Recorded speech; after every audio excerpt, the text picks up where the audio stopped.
Joining us now from the province and Post Media, as he does every Tuesday, it's Patrick Johnston, who, when I texted you yesterday, you were busy working the Horvat story.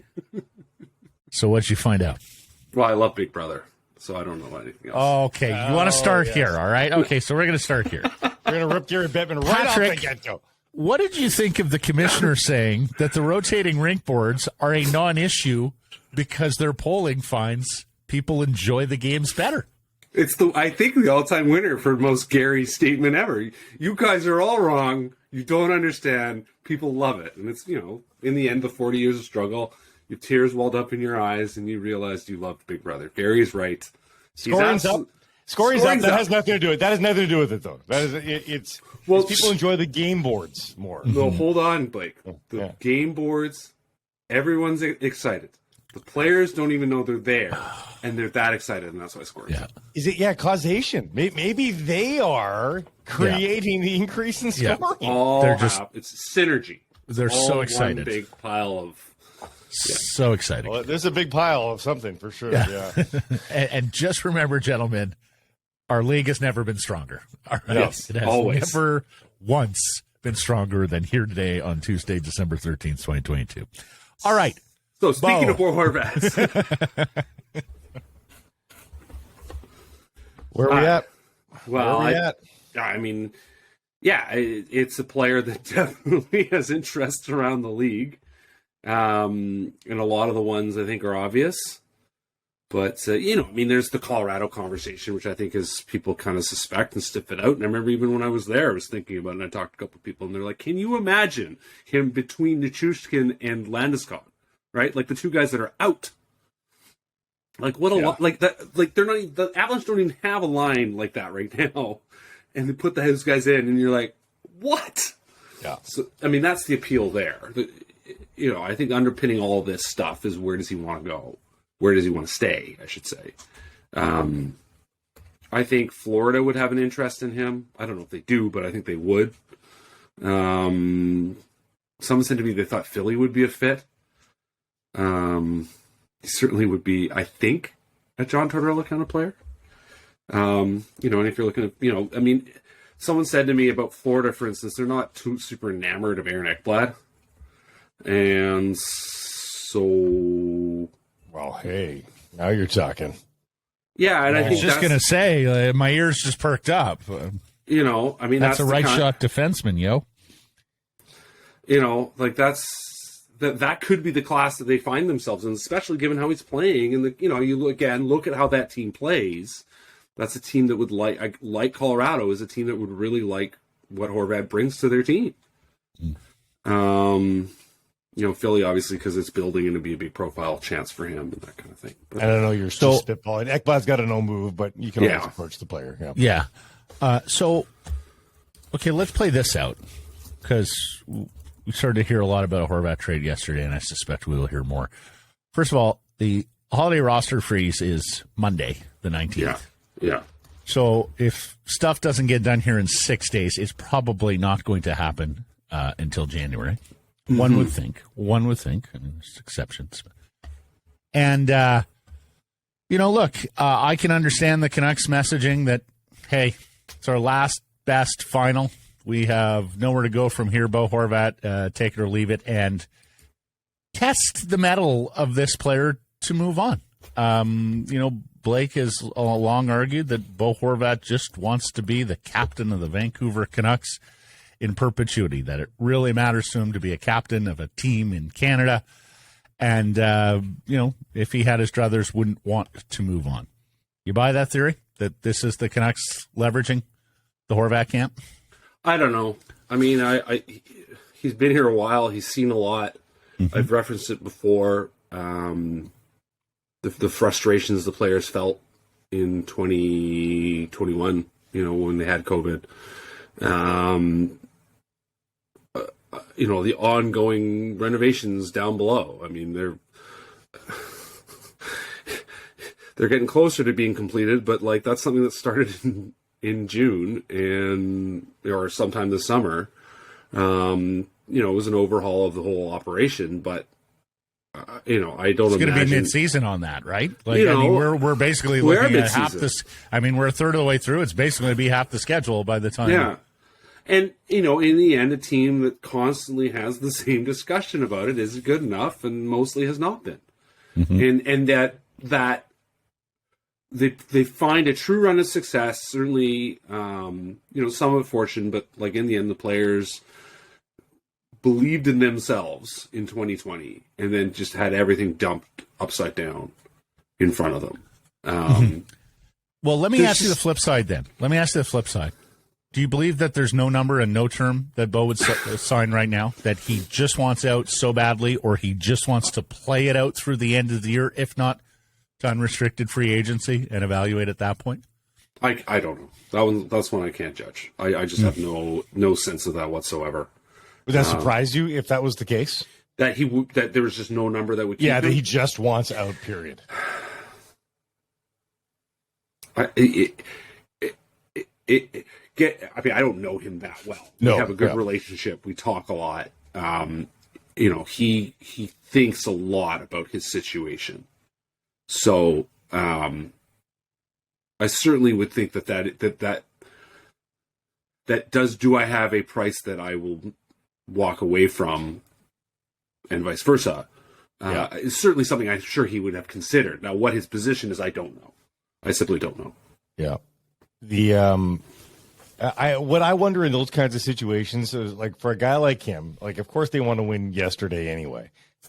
But if he saw clear action, let's say tomorrow JT Miller's traded, and let's say a week after that they find a taker for OEL and some elaborate deal, and so cap space is created, opportunity. Would a guy like Bo Horvat say, I see direction here, I see a plan that gives me that gives me positive vibes to stay here? Or does he want to know that they're going to contend next year, done with the losing?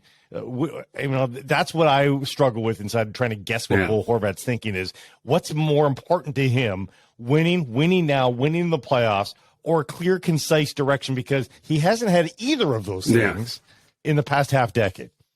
I mean, to me, those are almost one and the same. It's just a longer term to get to, I get the sense he's a guy, he's ready to win. He's tired of talking about needing to be better, yada, yada, yada, 60 minutes yet. He wants to win, and that's been true. I mean, I tweeted this quite a long time ago that, he deserves to play more playoff games. That this is a high character player who has made himself better every year he's been in the league. And, look at the offensive talents. We've talked about that as well. I mean, the effort he's put in developing his game, working with Adam Oates, the work he put in to become one of the best face-off men in the league, that skill set, that's important. And sort of that understanding of showing up, getting to work every day. Certainly that's our impression,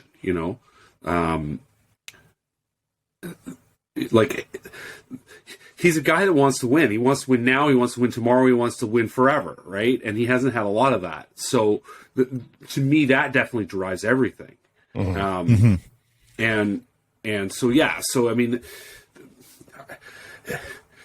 if he saw a plan that said, if he saw a plan, sure. If it started executing right away, sure. But you're right. He's seen so much shit, right. Yeah, I don't know if he wants to wait. And he's not hanging around for a rebuild at this point. No, right? Like, if they do ultimately get to the decision, like, oh my God, we do actually need to compile draft picks and prospects and things of that order. I'm not necessarily sure. And he will look around and know that most players do not stay with their team forever. Right. I mean, it's a charming notion.